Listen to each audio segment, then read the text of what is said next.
a happy Monday to you. Welcome to the Plug Talk Sports live show. This is episode 41. You got the Jefe up there, Isaac Gomez, voice of G. You got Jonka Don't Stop in the bottom, Giancarlo, and of course myself, Daniel Torres.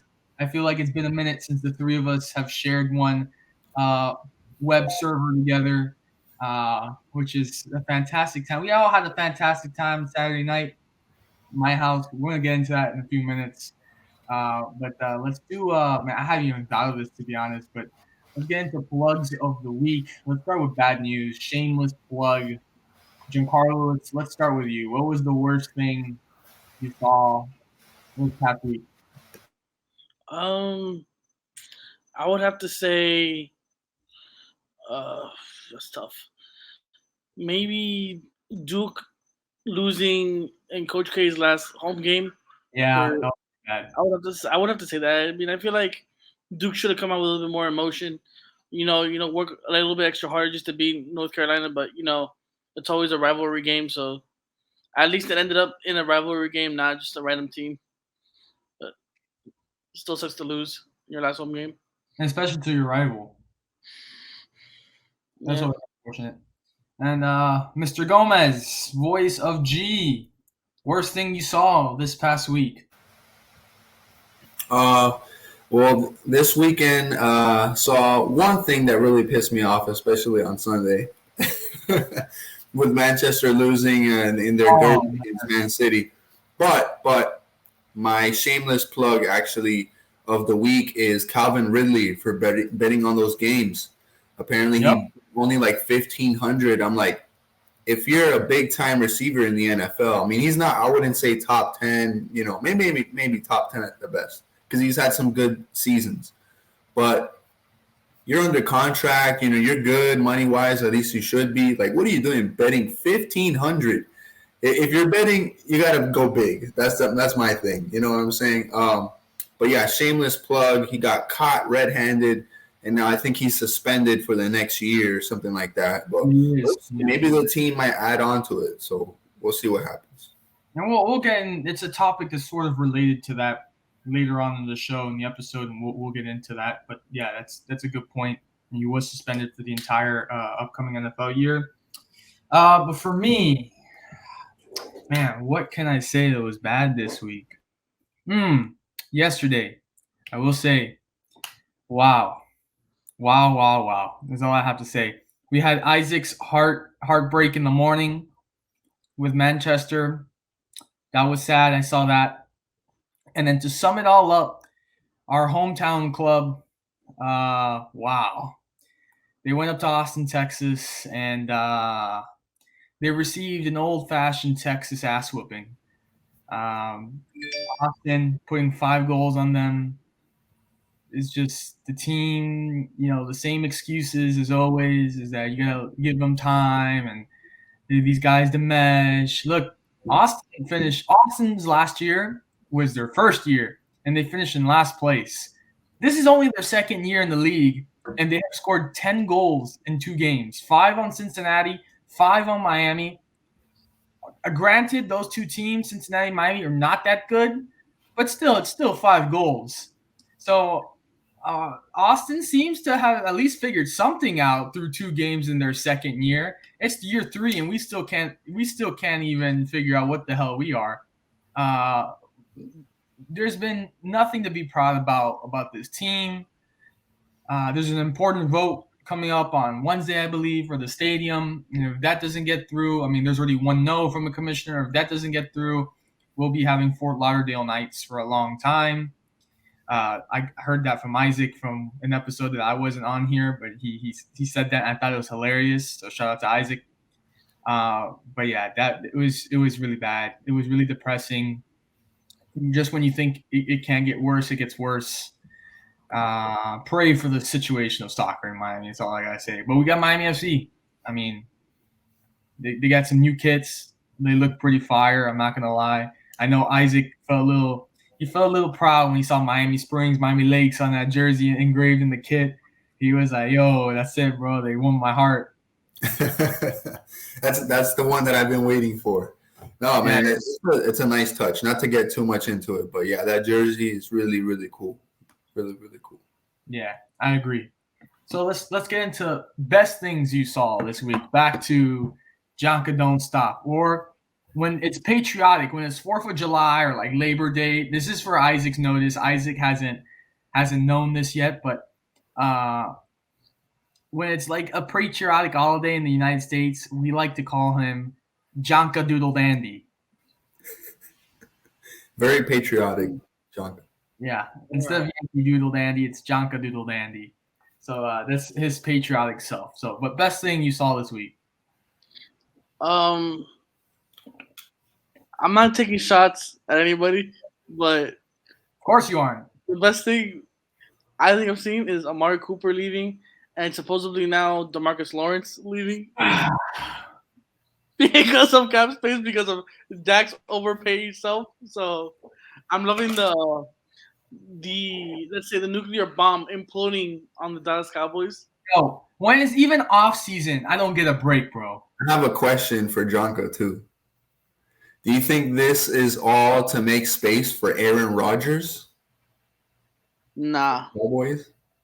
I don't think any other team would take Dak Prescott's $75 million contract. I like the way Isaac. Hats off to you, bro. I like the way you're thinking, bro. I like. You're getting two really big contracts off your books, so maybe they're trying to bring in a guy like Aaron Rodgers. I guarantee you, Jerry Jones would rather have Tom Brady than Aaron Rodgers. And supposedly Tom Brady says, "Hey, after a couple of weeks of been, anything can happen." I'm like, "What are you trying to say? You're going to San Francisco? You going to Miami? You going somewhere else? You coming back to Tampa?" Like, hey, I'm just telling you. Look at the interview and listen to what he says. You'll be like, "Bro, is this guy saying he's not done yet? Like, are you serious?" So that's a good thing for me. I like his thinking. Well, this way, I like his thinking. Isaac, you saw the tweet. It's just an idea. I don't know. I like it. It's a bad idea. Best thing you saw this week, man? I not to be corny, but just having you guys there in the backyard, eating some pizza and watching some good old UFC with some cool friends and family. I think, yeah, that was the best thing I saw last week, for sure. Yeah, it was fun. It was fun. Yeah. For me, it's got to be. That was a damn good Batman movie. That's all I gotta say. Right. Like, that was really good. I really enjoyed that movie. Like, it was 3 hours. Like, don't spoil it. Movies. I wanted to go take a leak, but I was like, what if I miss something and I don't want to? So I'd rather just like my bladder explode before I get up from the chair to go see something at the bathroom and miss something from the movie. Like, nah, man. Like, it was a really good movie. And I'm a big Batman guy. I'm a DC guy. Batman's always been my favorite superhero. So, like, every time a Batman movie comes out, like, it was opening weekend. Like, I had to go opening weekend, man. To the point where, like, my mom was like, "You should have stayed home and helped set up everything." And I was like, "But it's Batman, though." So I had to go see it. And it was really good. At first, I was kind of roasting Robert Pattinson. I'm like, "Oh, the guy from Twilight's gonna be Batman. Oh, all these girls gonna be going Team Edward in DC Universe." But after I watched it, I was like, "Wow, I take back everything." Zoe Kravitz, all I gotta say, wow, she looked beautiful and amazing in that movie. Holy cow! God bless her soul. She did great at the part of Catwoman as well. It was just overall a good movie. Good damn movie. That was the best thing I saw. But let's get into the real action. I cannot wait to take on both of you in this subject because both of you, once again, were wrong. We're going to go into UFC 272. Jorge Gamebred Masvidal against Colby Chaos Covington. Your boy here said it from the very beginning. Colby Covington was going to destroy that man. And he did win. Well, let's get it straight here. I think me and Isaac are more in agreement. And it's true. Isaac has taught me a lot of UFC. Like when I first started in the UFC, I was more of like, oh, I want to see knockouts. Obviously, we love to see knockouts, and I was like, yeah, I want to see knockouts. But Isaac really enlightened me to being more well-rounded about the sport. being more well-rounded about the sport, understanding the sport in general, which is what we need to rub off on Janka now, because Janka was like, I don't want to see these guys on the floor. Yes, it's not the most entertaining thing on the floor, but wrestling is a part. If you want to just see knockouts, go watch boxing, bro. That's all they do is punch each other. Okay, listen. I don't mind that they wrestle, but just don't wrestle for the entire time of the entire effing fight, bro. Don't waste time. Why not? I'd rather watch WWE when I'm jumping up on ladders. Listen to me. If you know that your opponent could not take you on the floor, you're going to go and do that every single time because you know he's going to be tired and he's not going to be able to get out of the floor. I mean, I understand that point. Yeah. You use his weakness against him, but like the whole point, he didn't even win, like by submission or anything. So all that time was just wasted. It was just you won by decision. It wasn't win by submission or by grappling or anything. He kept trying to go for the throat. He couldn't get it.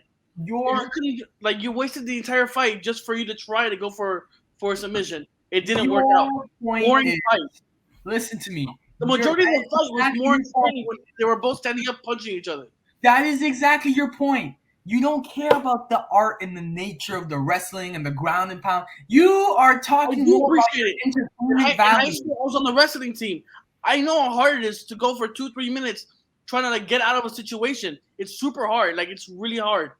But I just don't. To me personally, I don't find it as entertaining as them kicking and punching each other standing up. Wow, there you go. You said it. It is not worth your entertainment value. But you can even hear the people in the stands booing after 5 rounds of just grappling on the floor.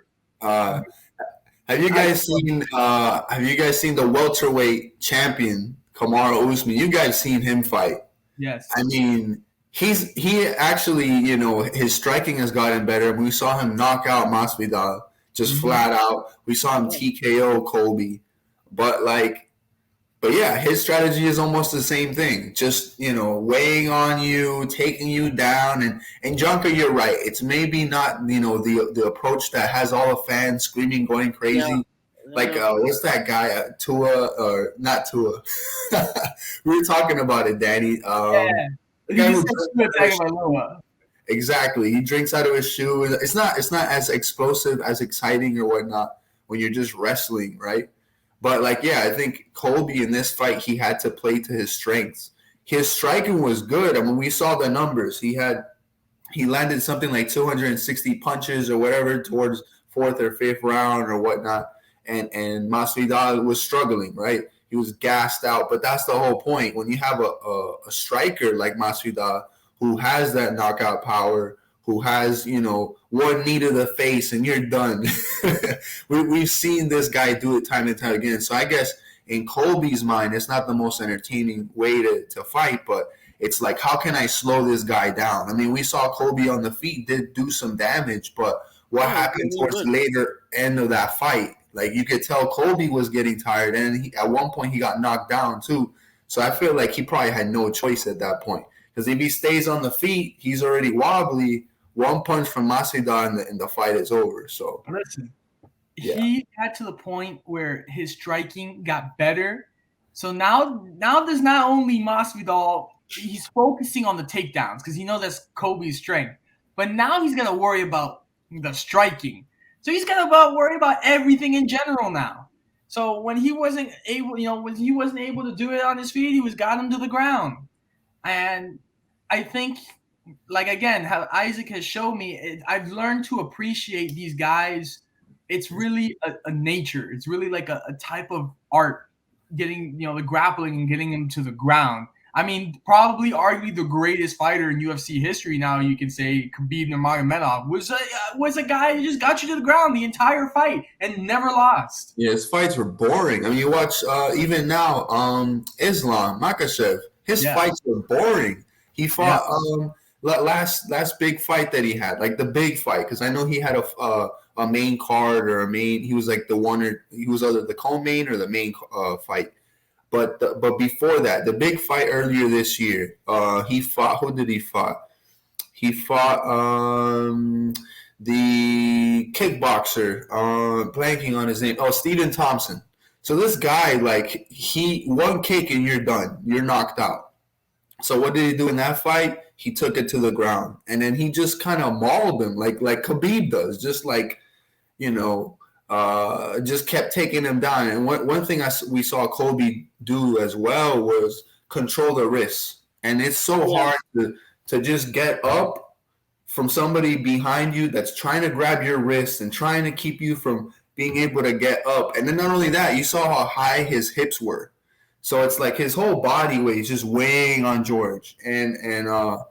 But yeah, like, it's not the most entertaining thing. And I bet you the next fight with Kamaru Usman and Jared Cannonier, that's not going to be boring at all. I think Kamaru Usman is going to have to strike, because if he tries to get in close range and shoot a shot for Jared Cannonier, who's a knockout artist, I think that'll be the end of Kamaru Usman. Well, we'll see.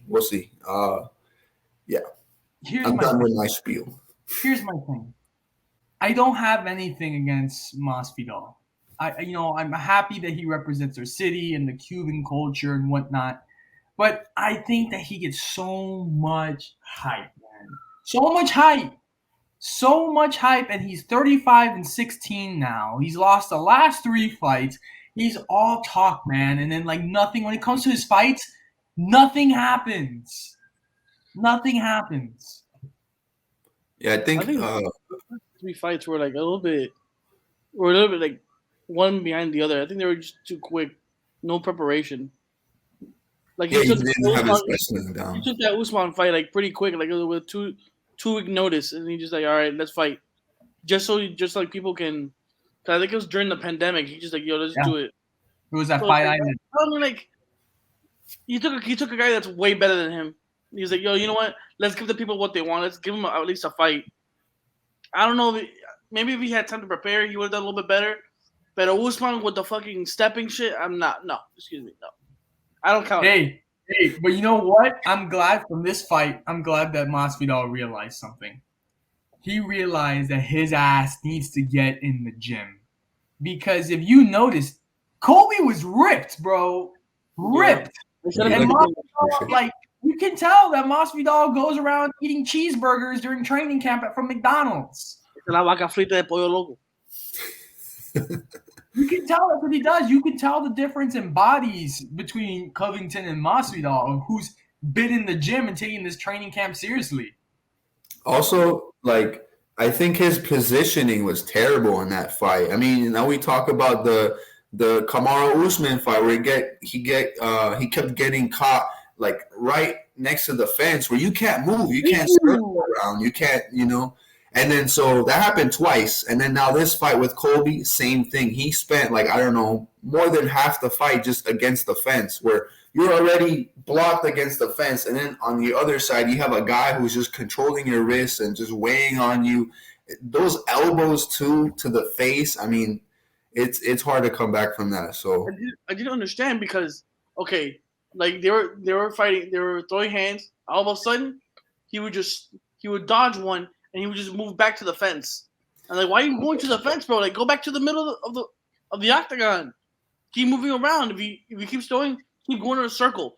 Because if you're gonna start grappling each other and start hugging on the floor, might as well just start going Mayweather and running around the ring. No, but you're right. It's all about position. Yeah. I don't know what's next for Masvidal, but we do know that probably for Covington is a matchup with Dustin Poirier, or as he likes to call it, Dustin Swarrier. That'll be an interesting matchup. I think that will be a much better matchup for him than Masvidal was. And I think me and Isaac talked about this. I think that would be a much intriguing matchup. I think what's next for Masvidal, like he said, it was in the press conference, was that he just needs to get back in the gym and try to find himself and try to find a win again, a victory. Because again, it's been 3 straight losses. So, and he's probably going to drop in the rankings once again after this loss. So he's got to get back up there. Yeah. So moving on, our next topic of the night, bro. I can't believe this. Like, beginning of the season, I was like, okay, yeah, they're looking pretty good, but now I'm like, wow, and they're winning right now. Miami Heat are 3 games ahead in first place. Like, guys, I think this team, and I hope it's not one of those teams where like they're fantastic in the regular season, and then when it comes to the playoffs, it's kind of like, what the hell happened? I don't think it will be that way. I just hoping it's not that way. But this team looks damn impressive. Let me tell you, Caleb Martin, Yurtsevin, Tyler Hero has just been ridiculous. Ballin'. Duncan Robinson, man. Then you get Jimmy Butler and Kyle Lowry and Bam Adebayo, who haven't, all 3 of them haven't played so many games all together. You got Victor Oladipo back tonight. That's right. This team is ridiculous, man. And I think they have a real shot of getting to the finals. I don't care. I mean, Jonka's brother was telling me, oh, Brooklyn, Brooklyn, Brooklyn. I'm not scared about Brooklyn. Milwaukee, I'm not scared about Milwaukee. I think the Heat can get to the finals. For me, though, that's where it gets difficult for me because the Heat will probably face a very good Phoenix Suns team in the finals. And they want revenge. They lost in the finals last season, and they really want to win this year. I'm not sure. That's a hard one for me. I don't know if the Heat will take on Phoenix in 7 games. Jonka's saying it like, yeah, it's so easy, but I don't know, man. Phoenix, man. I think they're fake, bro. I think they're okay. They're like the Atlanta Hawks team that went first place in like 2015 or 2016. I remember that. I remember they went up against the Cavs and got swept. Yes. I feel like they're just a regular season team. But like you saw, I don't know if you saw the finals last season. All Giannis did was get in the post and just be a big man. The force he's always been. And look what happened. They win 4 straight. Well, yeah, DeAndre Ayton. Adebayo got what's his name? Adebayo. I don't know who else. I forgot who else. Desmond, yeah, Desmond, he's pretty good too. If you just use them in the 5 and use them, and then you got all the other shooters, I don't see how Phoenix can, even though they have good shooting, I don't think their defense is that good, honestly. Yo, don't sleep on DeAndre Ayton and do not sleep on Jay Crowder. Jay Crowder's a baller. Jay Crowder choked in that series against the Lakers, bro. Choked. I don't know about that, bro. That man was the reason that kept LeBron in check. It depends on the night, right? I don't know. He did a good job of keeping LeBron in check in that series. I think the one thing about the Heat though is that whenever it's like on a special day, special night, they have a 20-point lead in the 4th, and then they just lose it. And then what do you blame on this? Like there's those games. Like if you have the lead, you should keep the lead. It's always those losses that piss me off. Well, I already know who you blame it on. And a great team. I already know who you blame it on. Because listen, you can always blame on the players. You can always blame on the coaches. But at some point, you have to blame it either on one or the other. Because, hey, this man is doing pretty good this year. Even though I'm not a big fan of him.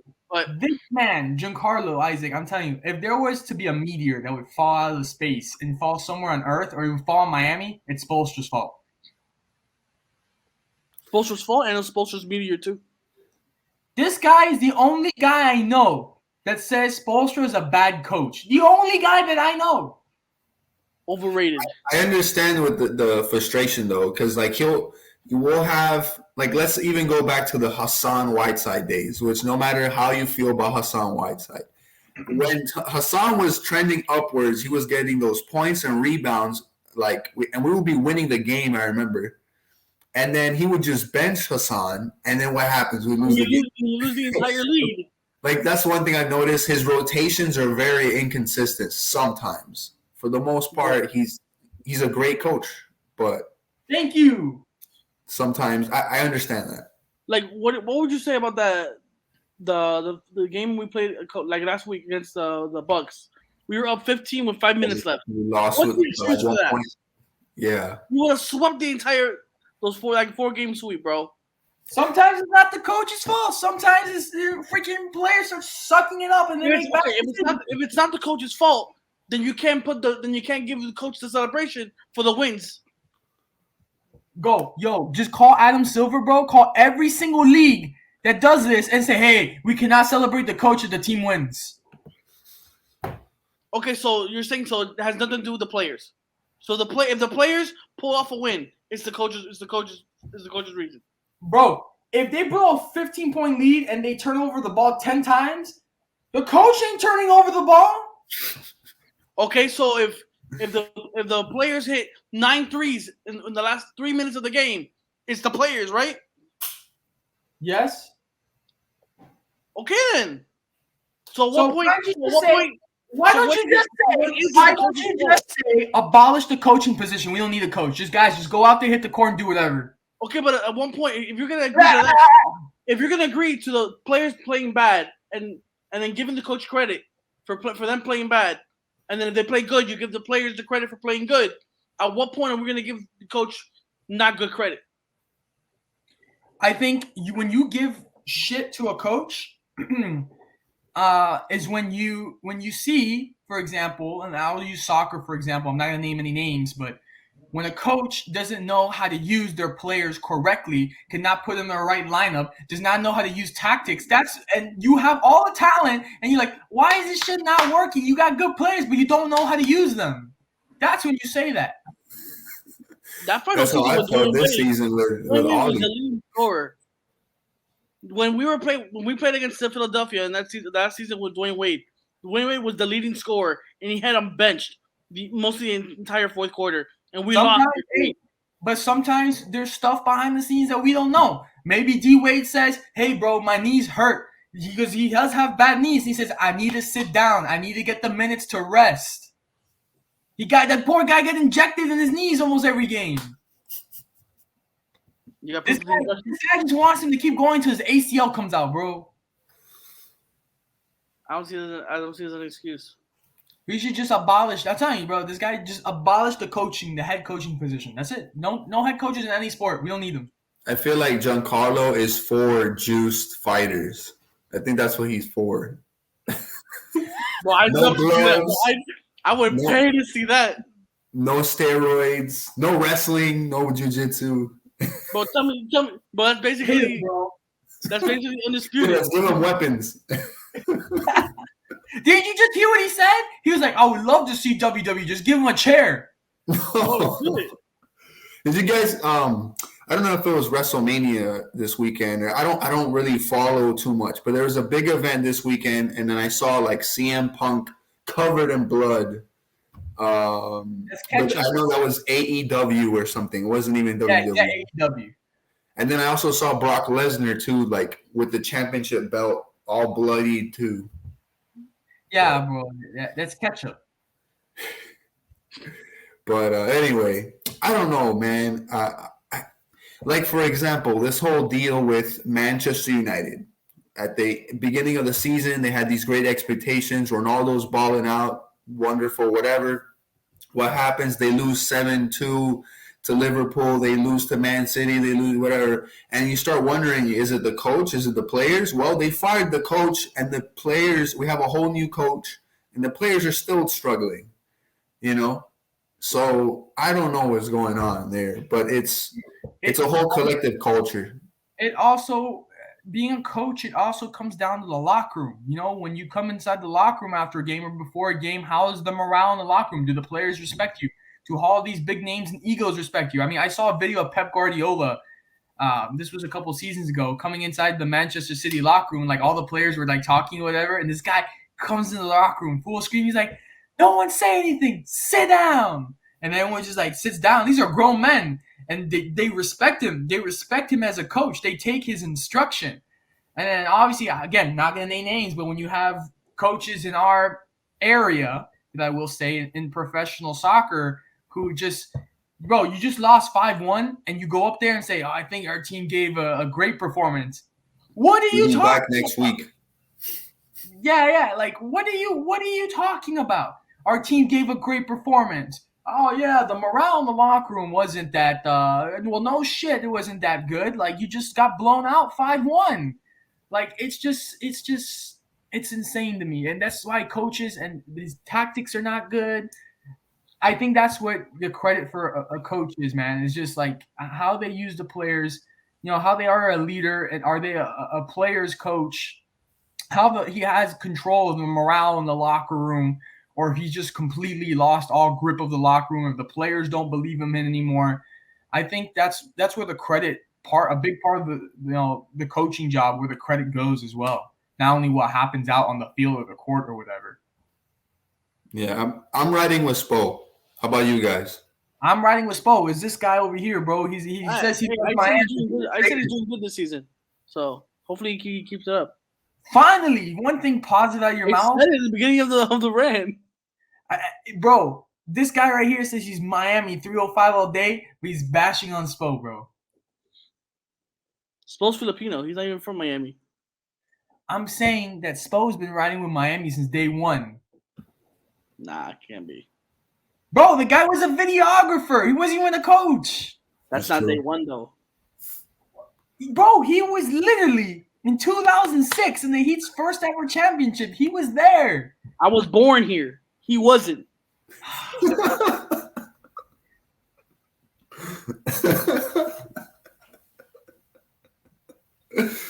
Oh, I can't. Isaac, did you understand what I was trying to say? I understood. I understand too, but guess what? I'm more of a Heat lifer than he is.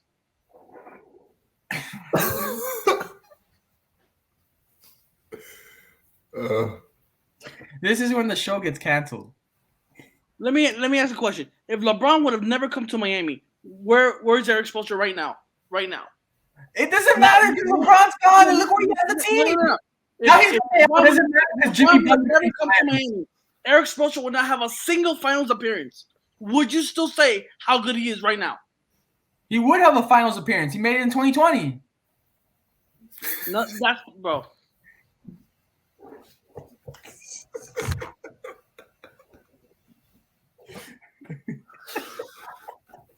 Am I right, Isaac, or am I wrong? No, you're right. I'm just dead. He made it in 2020, bro. Look where he has the Heat right now. But then you're excusing him. He got Jimmy Butler. Okay, so he was hired in 2010. In 2020, my bad. For 10 years, he would have kept his job without making a single finals appearance. You think that's what he would have done? Hey, listen. So is Craig Popovich a good coach? Because he had freaking Tim Duncan, Manu Ginobili, and Tony Parker, and Kawhi Leonard for all these years. Does that make him a good coach? Take those three out. He farmed those, though. Take those three guys out. Take those three guys out. Is he a good coach? He wouldn't have made the finals. Isaac, he wouldn't have made the finals. Okay, but there's a difference between farming and then just draft and then just trading players. Now you gotta farm them, bro. It's a freaking grow house. It's a wheat house. You gotta farm the guys to make the finals, to make you a good coach. Exactly. That's why there's a thing called trades, right? How he developed those players. Right now, he's doing good with that Bam Adebayo, Tyler Hero, Duncan Robinson. He's doing good right now. But will they ever become what those players were? But our main guy is Jimmy Butler, and we didn't farm him. We got him in a trade. We bought him. He signed. I know. I'm not talking about Jimmy Butler though. But I am. Okay. But would you rather have Greg Popovich or Eric Spoelstra right now? Right now? Have you not seen the Spurs? No. If you could trade coaches, would you trade it?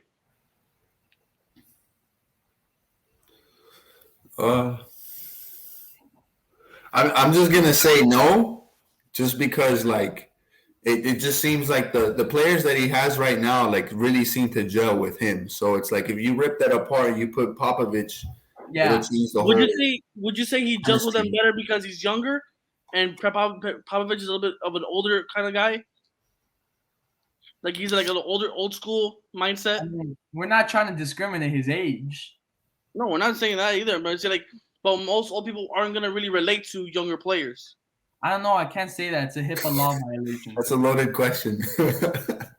It's against HIPAA law, bro. I can't say it. I went out. You catch me outside then. I will catch you outside. I know where you live, bro. I am outside. You know how many times I want to pull up on you? Hey, guys, this is just me and Giancarlo. You know how many times we want to pull up on each other, bro? And just there's been times where I want to dunk this guy in the pool, bro, and just freaking smother him in the pool and just keep him underwater. Grapple me like Covington. Yeah, you probably complain about it. How come you're not hitting me in the face? And so what? I got like 150-pound weight on you, so my weight class is harder. Yeah, but I'm faster than you. It means nothing. You would have to get me on the floor first. Okay. You'd have to come at me first. So I think I would watch you. If I get on top of you and I wrestle you, you're not getting off. You're not getting off of you. If is a big word. I'll referee. Okay, but the same thing is with the wristbands and everything. Like, you're talking about wrestling, so you're saying you're gonna try to get on top of me. Can I use chairs? If you want. All right, I'm gonna hit you with a chair. All right, bet WWE. All right, next topic. Me and Isaac is 2 against 1. Me and Isaac already agree that Spoelstra is a freaking. This isn't the good show. Here we go. March Madness. It's coming up. We're about to get a whole lot of UM propaganda here because we have Mr. UM down here. He's gonna say, "Watch, UM's gonna win." I'm surprised he hasn't said UM's gonna win the national championship. But yeah, we got March Madness coming up. I don't championship. The brackets are not out yet, I think, because they have to do the conference tournaments first and see what happens there. Of course, me and Isaac know about good old Conference USA. FIU basketball not doing too hot. They had a good non-conference schedule they did well at, and then once they got to conference play, that was the end of that. And I was thinking about this, Isaac, actually. How long do you give Jeremy Ballard? I mean, I think this is year 4 now or 3, but there hasn't been much success. Yeah, I'd say last year was a really tough year. At least from what I've experienced, at the school, with the energy and when the students really fill up that arena, there's an energy there that's unmatched. But so I would say the first couple of years I saw the team, there were some great games, last minute buzzer beaters, some really great defensive games, of course, with Big O and stuff like that. But then last year was really an abomination. Injuries, guys just literally with COVID not being able to play. And then this year now another slow start. So, man, and that's another question. Is it the players? Is it the coach? Are the players too young to adapt to the system? But yeah, maybe after this season, if they're not able to compete at least in the conference, I mean, let alone they probably won't be able to compete in the big tournament, right? But let's say in the Conference USA, if they're not able to get to a spot that to show that they've improved over the course of the last couple of years, yeah, it might be some time to look for another coach. But we'll see because it's FIU basketball. They've had some great names over the years, Carlos Arroyo and Raja Bell and some really, big names that have made it to the NBA, but it just seems like they're unable to maybe recruit those kind of players now. Yeah. And maybe that's what it is too, that maybe the coaching staff just isn't able to recruit those big time players that we've seen in FIU before. So, it might be time at the end of the season, but we'll see. There's a lot of changes going on. Just speaking generally of FIU, like the athletics program, they're revamping a lot of the And departments. that's like a whole other topic in conversation. Right. So that could be part of the issue too. It's really a complex issue when it comes to FIU athletics, unfortunately. What do you guys think? Who do you think? I know it's a little bit too early. I know we're in March finally, but obviously we have to have conference tournaments first. Coach K to FIU. I was gonna say, who do you guys think takes it all of March Madness? I'm gonna go with George Mason University.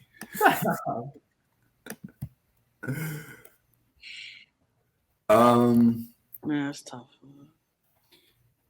I had actually been following the Gators, and they weren't doing half bad, like throughout the middle of the season. But now they're kind of like in a slump too. So, let's see. I gotta look at the standings. I'll be perfectly honest with you guys. Actually, someone pull up the rankings. Put the rankings on the screen here. All right. I don't think the rankings are up because the tournament's not over.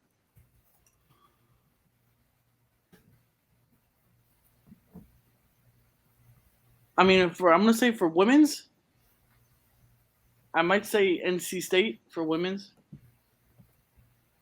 but for men's, I don't know. For men's, it's just so inconsistent, bro. This whole season, like the number one has been beaten like I don't know how many times, so like it's not really a definitive like one team this year. But I would like to see maybe Duke win it on his final season. Coach K, it'd be nice to see. They're up there. They're up there in the rankings. Man, that's Middle Tennessee. Tennessee, Gonzaga. I said Middle Tennessee. Oh, Middle Tennessee, Jesus. I'm gonna go with Arizona. Arizona, okay. That's who I'm gonna go with. I don't mind Baylor either. It would be nice to see Duke. I'll put Duke in there. Just for every year, bro. Every year you're choosing Duke. Hey, I mean, like just for like this last year, that's Coach K's last hurrah for the chance, you know. Okay, I feel like he had it with Zion, but it just didn't work out. Bro, Zion was overrated, bro. I love Zion. Poor guy. That guy. What has he done in the NBA, bro? He's been injured. Whoa, well, there you go. We can't blame that on him. Danny, have you checked out the Big Sky Conference this year? Oh, absolutely not. I know half. You have Montana State Bobcats at 16-4. You know, it's not bad. Me and Isaac have an old friend that works over at the Big Sky Conference. Yep. He's doing a fantastic job promoting the conference. Okay. Or maybe an Ivy League school, you know, like Princeton or Yale might do some damage this year. Oh man. I'm gonna go. Yeah, I'm gonna go Arizona. That's my solid pick. Okay. Jonka, you want to? Okay, you said Duke, right? Yeah, I said Duke. All right, it's up to Isak. All right. Or Atlantic. I got Auburn. Auburn Tigers, 15-3, leading the SEC, the best conference in collegiate athletics. So didn't Auburn beat what's that team? They're number one. I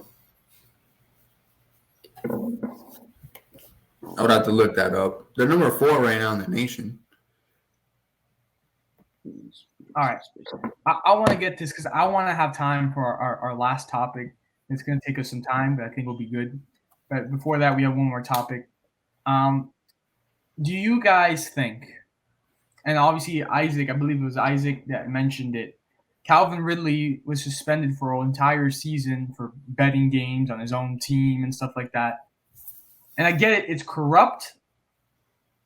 But then you think about the NFL and a lot of these sports, leagues are pushing sports. Every commercial you see is sports betting. Every sponsor you see is sports betting. And then you see cryptocurrency in there as well. So is sports betting and cryptocurrency ruining the innocence of sports and the fairness of sports? I mean, if the players are out there doing, or the coaches or anything like that, I think that causes a lot more damage. But if the everyday fan is out there putting their money in DraftKings or whatever, because I think last couple of years it's been legalized, if I'm not mistaken. I think it was either New York or like another state that it got legalized. No, I think crypto, though, the logos of these crypto companies that sponsor the teams, I mean, that's what's ruining. It's ruining a lot of jerseys. I think that's what it is. And stadium names. Huh? And stadium names. And stadium names. FTX Arena. Like, what is that? Not even that. Like, the famous Staples Center really changed to Crypto.com. Yeah. What? Oh, I didn't Crypto.com. I think they sponsored some of the UFC stuff. That was yesterday. And I was like, that's it? That's all you guys got? No cool name, just Crypto.com? SoFi Stadium. That's right. It's for me, like, it's kind of an irony. Like, think about it. It's an irony. You don't want your own players to do it, but every commercial you put on TV is about sports betting and crypto. So you're encouraging it and then denying it at the same time. Yeah, what's this guy? Was it Pete Rose? Pete Rose, yes, sir. Yeah, an MLB who got caught and basically banned. What do you think, John? Is it ruining sports? I don't think. Maybe I'm like on Isaac's side, like maybe the advertisement side of it. But like crypto, not really. I mean, it's just another form of payment, or just like money form, I guess.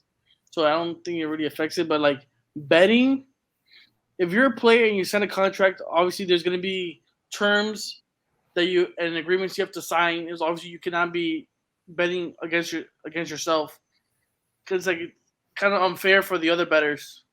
Say, oh, will this player go for 100 yards? You're betting 100 grand on yourself, and you win 300 grand if you get it right. You're gonna go out there and you're gonna tell the quarterback, hey, I have money on myself. Hey, throw me the ball. Forget everybody else, and I'll hook you up with 50 grand. Looks like Bounty Gate too. It's like insider trading, basically. It's not really fair. I think that it has gained somewhat grip of a control of all sports in a way. Because think about it, they're making these deals, the leagues are making money off of it, and they're making money off of it. So it has controlled and gained control of the leagues in some sort of way. But don't you think it's because of the investors like Mark Cuban, Jeff Bezos, Elon Musk, all these other owners? They're investing in cryptocurrency, Bitcoin, Ethereum, Doge. Are they though, or are they just getting paid to advertise that they are? No, I know I forgot what's Dallas's Mavericks stadium. It was American Airlines Center. I think it is. They accept Doge for tickets, so I mean it's kind of cool. Yeah, but that's another investment. It's like, hey, if you let your arena accept Doge, we'll sign you this deal and we'll give you this amount of money if you let us use, put our product and stuff like that and our currency in your arena. That's another deal right there. That's another cash grab. No, but Doge isn't a company though. I know, but it's a form of currency. Okay. They're not just going to put it there for free. They're not just going to be, all right, here's Doge. Do it. Someone's getting the money. Yeah, but it's an exchange of goods. So if you want the tickets, you give me whatever, 0.5 Doge.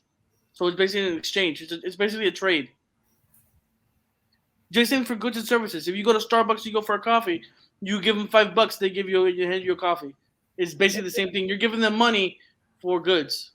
It's the dumbest thing ever because I don't think that any of those things is actually going to be a main form of currency. I don't think you'll overrun $1, a euro, or a pound, or even a yen. Like maybe not today, but soon. Yeah. I mean, the power of the dollar is dropping, like as we can see. We know why. 36 But, we know why it's dropping, but yeah. I mean, it's also it's been on a downward trend every year for decades because we keep. I mean, that's a whole other discussion, but we keep printing money. Yeah. I wonder why, Isaac. I wonder why. Like I said, a downward trend over decades, not 2 years. But anyway, yeah, no, it's really taking over sports, the whole crypto thing, and we got to figure it out because we don't want to go to FTX Arena and they're like, we're only accepting Doge, and then we're out of the game. So we got to act quickly. Man, got to get Danny into some crypto. It's not gonna happen. Not gonna happen. Yo, you buy NFTs? Okay. If D-Wade comes out with an NFT and you buy it, you could get 15% off Heat tickets or something. Watch. This is the best topic that we have here for last, and it's going to be fun. You guys need to put together, and this is myself included, your all-time starting 11 in a soccer field. So many people. A lot of people to think of. All right. Who wants to go first? Guess I'll go first. Okay. From goalkeeper all the way up to forward. Okay, I'm going to screw this up, I know, because of the positions, but... Same. Okay, so you got 1 goalkeeper, 4 defenders, 4 midfielders, 2 forwards. Okay.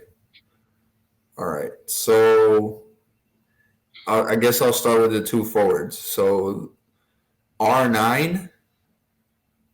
Okay, the Brazilian Ronaldo. Then Ronaldinho as the other forward. Damn, you didn't put Messi or Ronaldo in there? Hold on. You messed up already, bro. You had 2 forward positions and you messed up already. That's not okay. Whatever. Okay, so those the 2 forwards. Then on my left midfield or left wing. You don't have to go specifics. Just name your 4 midfielders. All right. So I need 4 midfielders, right? Yes. You already got 2 Brazilians up front. All right, so they got the 2 Brazilians up front. So we got Ryan Giggs. We got, is it Carles Puyol or Carlos? That's a defender. But he could be a CDM, right? So it still counts as the middle? I mean, I've never seen him personally be a CDM, but go ahead. I don't know. All right, and then so I need 2 more people. So, all right, so Messi as a midfielder, or actually, was it a CAF? I mean, you can put him in a false 10 role. Yeah. So he picks up whatever rebound, rebanda, or volley comes from the back post, whatever, from Ronaldinho, and Ronaldo is coming to Messi. That's it. Okay, so then the other midfielder, Iniesta. Okay. And then 4 defenders, right? Defenders and then your goalkeeper. So Chiellini. Okay. Is it Chiellini? Whatever. I told you guys I was gonna mess this up. Yeah. Oh my goodness! Now I'm stuck. Okay, what was this guy's name? Is it David? No. Silva from PSG. Thiago Silva. Okay, so I need 2 more. The other one is Vidic. Okay. Vidic from Man U. And then the other one is Rio Ferdinand, also from Man U. Okay. And then finally, my goalkeeper is tough. But I'm going to have to go with Casillas. Okay. Respectable. I respect that. Am I going next or Jonka, you want to go next? Doesn't matter. Pick. All right, I'll go. Whatever. He's Googling. Bro, I'm just like, all right. I'm gonna put for my strikers. I'm putting Pele. Okay. You know what? Let's put a Brazilian with an Argentinian with Messi. Okay. So a good combo of passing and shooting. Uh, Ronaldo as a midfielder. Okay. Hmm. You know, I like my English boy, so I'll put Rooney in there just for the hell of it. Okay. I didn't even put Rooney. I messed that up. Okay. You got 2 more in the midfield. Shit. I'll go for the one and only Ibrahimovic. Okay. You got 1 more.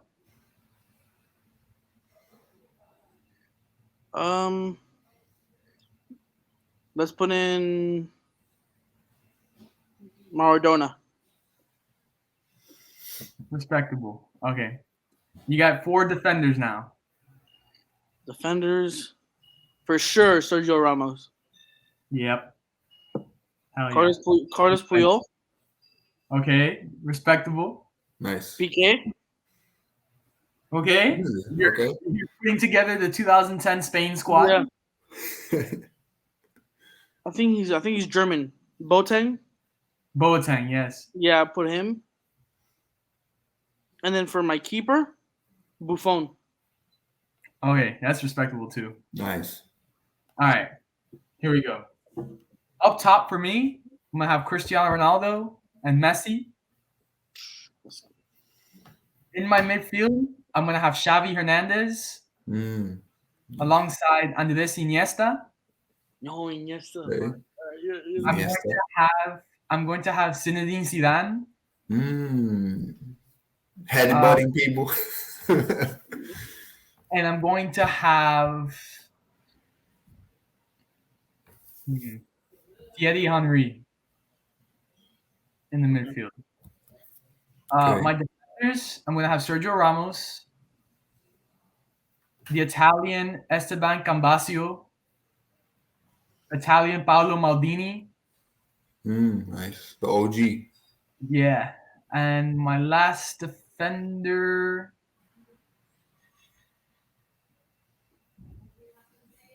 I'm going to go with Puyol. Puyol?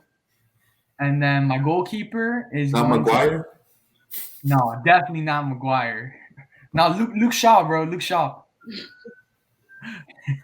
My goalkeeper is what we call him, or used to call him in Real Madrid, San Iker, is going to be Iker Casillas. Okay. He's my goalkeeper. Pretty good. But it's pretty tough, man. Like I think Pelé is the greatest soccer player to play of all time. Wow. But then all time, yeah, 100%. But then when you have like Cristiano Ronaldo and Messi, it's like, how can you not put them together? And you know what, dude? Like, it's hard because then you start thinking of Kylian Mbappe, but I think he's too young still. Like, he's accomplished a lot already, but he's still too young. I was gonna say Mbappe, but it was like maybe not yet. This not yet. Not yet, bro. My question would be though, would you guys at some point in the future throw in Neymar in there? No. Yeah, without those, without the 2 forwards that I already mentioned and Messi, or like a Cristiano Ronaldo on there already, probably not. Unfortunately, probably. Oh, it's just so hard. And then you think about like, what about Robert Lewandowski, or like a Karim Benzema, or a Benzema? Yeah, I was gonna say my Italian brother Pirlo, but bro, Pirlo too, dude. You know who none of us mentioned? None of us mentioned David Beckham. Oh my god. Yeah. That's so hard too, bro, because like Beckham is a freaking legend too. Like, nobody mentioned Memphis Depay. Shut up, bro. Shut up. This guy telling me at the beginning of the season, Barcelona is looking dangerous with Memphis Depay. I said they were looking dangerous. I said that was a good pickup. Bro, nobody mentioned Higuain. Higuain with the burger in his mouth or the cigarette. The cigarette in Bro, his mouth, yeah, bro. Which one? Gonzalo or Federico? both. Yeah, he's Taking not. his shirt off. Oh my gosh. Yo, no one said Breck Shea, bro. But yeah, that was fun, man. We've hit the hour mark. This is gonna do it for the 41st episode. I can't believe it's been 41 episodes already that you guys have been putting up with our BS, but we'll be back next week for episode number 42. I hope you guys, it was a productive. Me and Jonka took out the sparring gloves today and went at it. This is how it usually is sometimes off camera. And then you just have, I like Isaac because I like Isaac's that guy in the middle of World War III.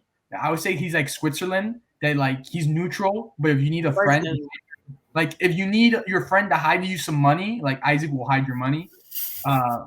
So that's Isaac. So that's why I appreciate him. Like I'm like the firecracker that's all over the place, and my mouth can get me in trouble sometimes. And then Isaac's just like the chill dude that brings me back to that level and calms me down. Like, all right, Danny, the season's over. You're saying he's the wind that blows you out. Yeah, pretty much. Yeah. But thank you guys again for tuning in, and I appreciate you guys.